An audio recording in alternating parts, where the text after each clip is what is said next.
Hello friends, இன்றைக்கி நம்ம என்ன பார்க்க போகிறோம்னா சயின்ஸ் தான் பார்க்க போகிறோம். சயின்ஸோடைய ஃபஸ்ட் லெசனில் நம்ம 2-3 வீடியோஸ்லாம் நம்ம அப்லோட் பண்ணியிருப்போம் இல்லையா.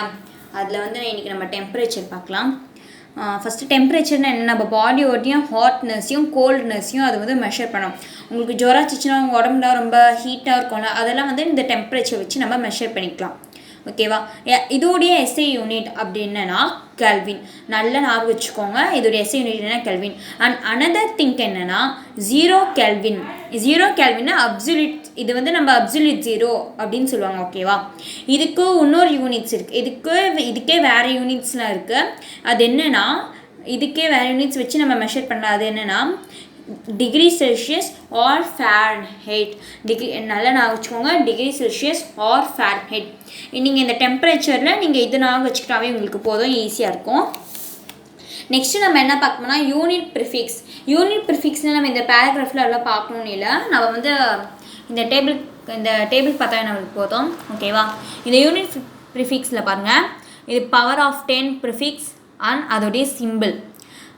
இங்கே உங்களுக்கு பாருங்கள், கீழே மைனஸில் இருக்கும் அண்ட் மேலே ப்ளஸில் இருக்கும் உங்களுக்கு. ஓகேவா. இது இன்டூவில் இருக்கும், அதான் இது டிவைடில் இருக்கும். இது ரொம்ப இம்பார்ட்டண்ட்டு, இது பார்த்து வச்சுக்கோங்க. ஃபஸ்ட்டு பவர் ஆஃப் 10ல் பாருங்கள், 10 power 15. இதோடைய ப்ரிஃபிக்ஸ் என்னென்னா பேட்டா அண்ட் இதோடைய சிம்பிள் என்னென்னா பி. நெக்ஸ்ட்டு பாருங்கள் 10 power 12. இதோடைய ப்ரிஃபிக்ஸ் என்ன டேரா, இதோடைய சிம்பிள் டி. Next 10 power 9. இதோடைய ப்ரிஃபிக்ஸ் என்னென்னா கிகா, இதோடைய சிம்பிள் என்னென்னா ஜி, இதோடைய ப்ரிஃபிக்ஸ். நெக்ஸ்ட்டு பவர் ஆஃப் 10 பார்த்திங்கன்னா 10 power 6. இதோடைய ப்ரிஃபிக்ஸ் என்னென்னா மெகா, இதோடைய சிம்பிள் என்னென்னா எம்மு. இப்போ பவர் ஆஃப் 10 பாருங்கள், 10 power 3. அதோடைய ப்ரிஃபிக்ஸ் என்னென்னா கிலோ, அதோடைய சிம்பிள் வந்து கே. நெக்ஸ்ட்டு பவர் ஆஃப் 10 வந்து 10 power 2. அதோடைய ப்ரிஃபிக்ஸ் என்னென்னா ஹெக்டோ, அதோடைய சிம்பிள் என்ன ஹெச். Next power of 1.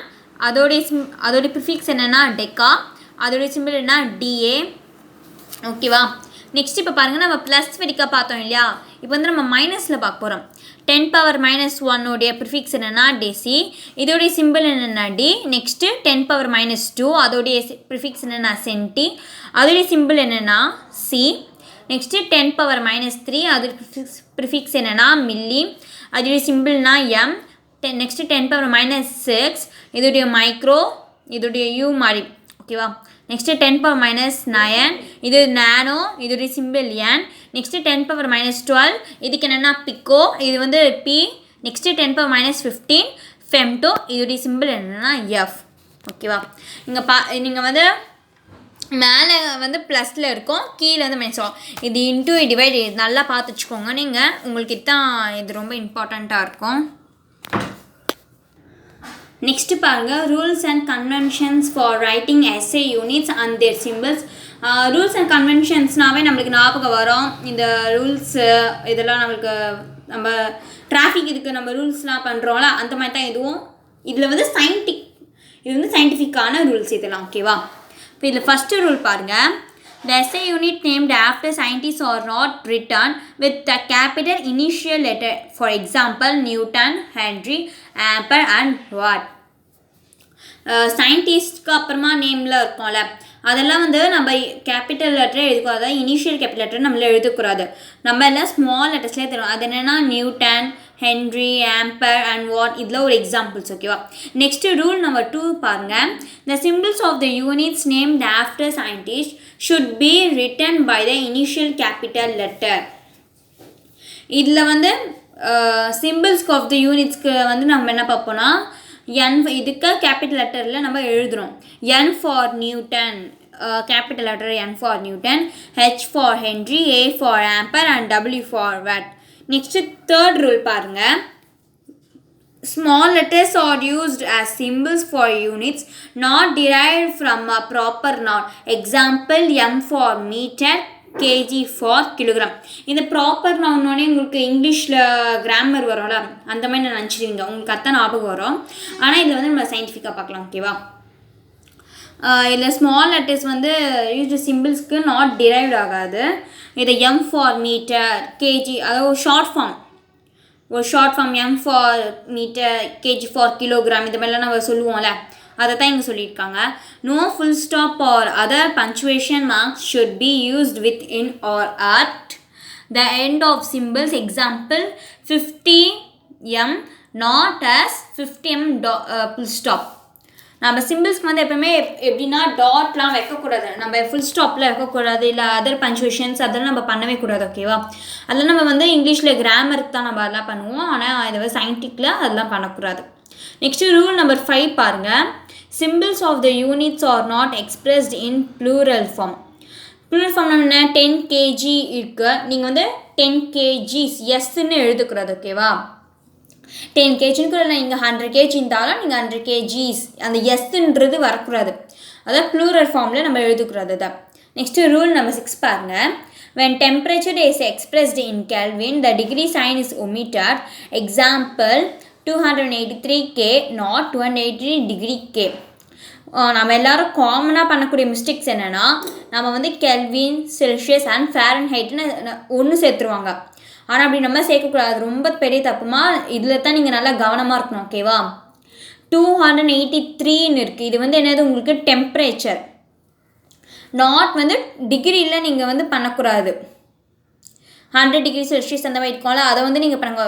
283ன்னு தான் நீங்கள் 23 கெல்வின் டெம்பரேச்சர், அதாவது அப்படி தான் எழுதணும். நீங்கள் வந்து 283 டிகிரின்னு எடுத்துக்கூடாது. அதேமாதிரி செல்சியஸ் ஸ்கேல் பார்த்தீங்கன்னா 100 டிகிரி செல்சியஸ்னு இருக்கும். இது வந்து நீங்கள் என்ன பண்ணிடுவீங்க, கெல்வினாக மாற்றிடுவீங்க 100 செல்சியஸ்னு. அதேமாதிரி ஃபேரன்ஹைட்க்கு 108 ஃபேரன்ஹைட் இருக்கும், நாட் அஸ் 108 ஃபேரன்ஹைட் அந்த மாதிரிலாம் எழுதக்கூடாது. ஓகேவா? இது நல்லா பார்த்துக்கோங்க.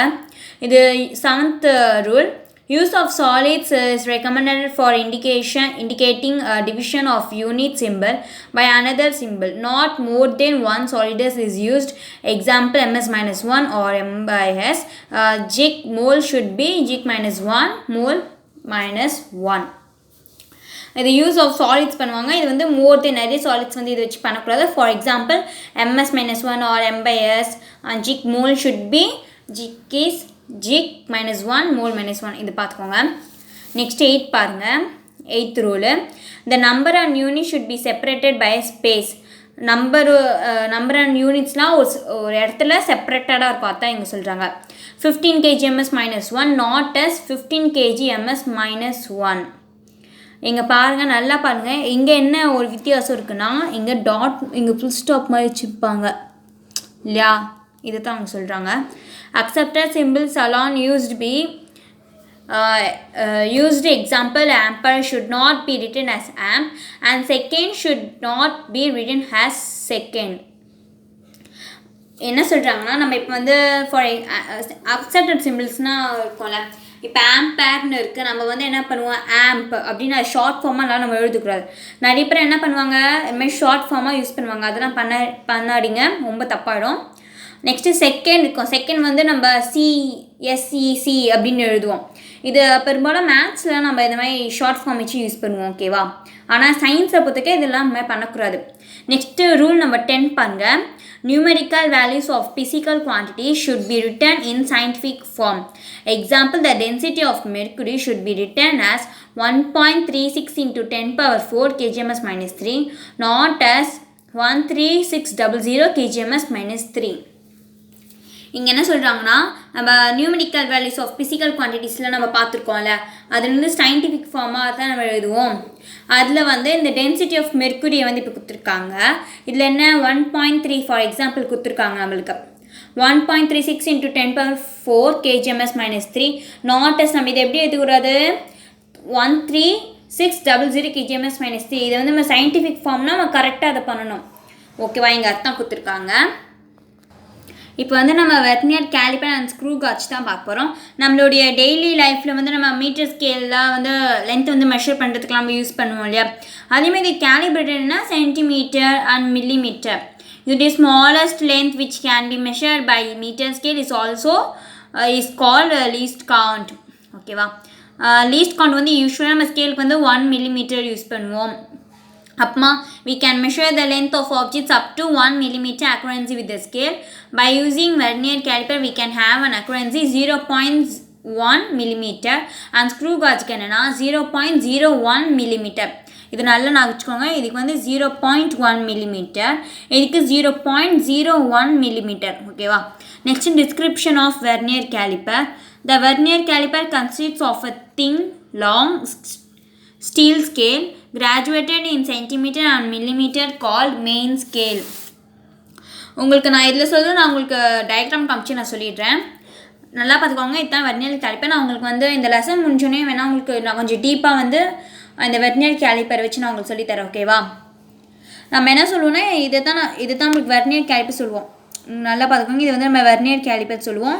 அவங்க சொன்னாங்க இது ஸ்டீல் மெயின் ஸ்கேல் அப்படின்னு இதை தான் நம்ம சொல்லுவோம். இது ரெண்டும் வந்து என்னென்னா இன்சைட் ஜாஸ், இது ரெண்டும் இருக்கும் இல்லையா? அதேமாதிரி இது வந்து என்னது நம்மளுக்கு அவுட் சைட் ஜாஸ். இங்கே தான் ஆப்ஜெக்ட். இப்போ ஃபார் எக்ஸாம்பிள் அங்கே நீங்கள் ஆரஞ்சோ கிரிக்கெட் பால் எனி ஆப்ஜெக்ட் நீங்கள் சர்க்கிளாக இருக்க எனி ஒரு ஆப்ஜெக்டை வச்சுக்கலாம். அதை வச்சு நீங்கள் என்ன பண்ணலான்னா அதோடைய மெஷரை அதை வச்சு நீங்கள் அதோடைய சைஸை மெஷர் பண்ண முடியும் உங்களால் இந்த வெர்னியர் கேலிப்பரை வச்சு. நல்லா நான் வச்சுக்கோங்க. இது என்னது இன்சைட் ஜாஸ், இது மெயின் ஸ்கேல், இது வெர்னியர் கேலிப்பர், இது ஆப்ஜெக்ட். இந்த இது வந்து உங்களுக்கு ஒரு ஆப்ஜெக்ட் நீங்கள் செட் பண்ணுறீங்கன்னா இந்த இது இருக்குல்ல வெர்னியர் ஸ்கேல், இது வந்து நீங்கள் எப்படின்னா இந்த ஸ்டீல் ஸ்கேல் இருக்கும்ல இந்த மெயின் ஸ்கேல் அது வழியாக தான் உங்களால் நுழைச்சி இதை வந்து மெஷர் பண்ண முடியும். ஓகேவா? நெக்ஸ்ட்டு பாருங்கள் usage of vernier calliper. The first step in using the vernier caliper is to find out its least count, range and zero error. Least count of the instrument வந்து நம்ம எப்படி சொல்லுவோம்னா ஷார்ட்டாக LC அப்படின்னு சொல்லுவோம். L.C. இது நான் வந்து இம்பார்ட்டன்ட் சிம்பிள் போட்டது மட்டும் இங்கே பார்த்துக்கிட்டா போதும். ஃபஸ்ட் பாருங்கள் value of one smallest main scale division by total number of vernier scale division. ஓகேவா? நெக்ஸ்ட் நீ பாருங்கள் LC is equal to 1 millimeter by 10 is equal to 0.1 millimeter is equal to 0.01 centimeter. நான் உங்களுக்கு இங்கே சொல்லியிருப்பேன் நான் 0.1 millimeter 0.01 millimeter அப்படின்னு சொல்லியிருப்பேன் நான்.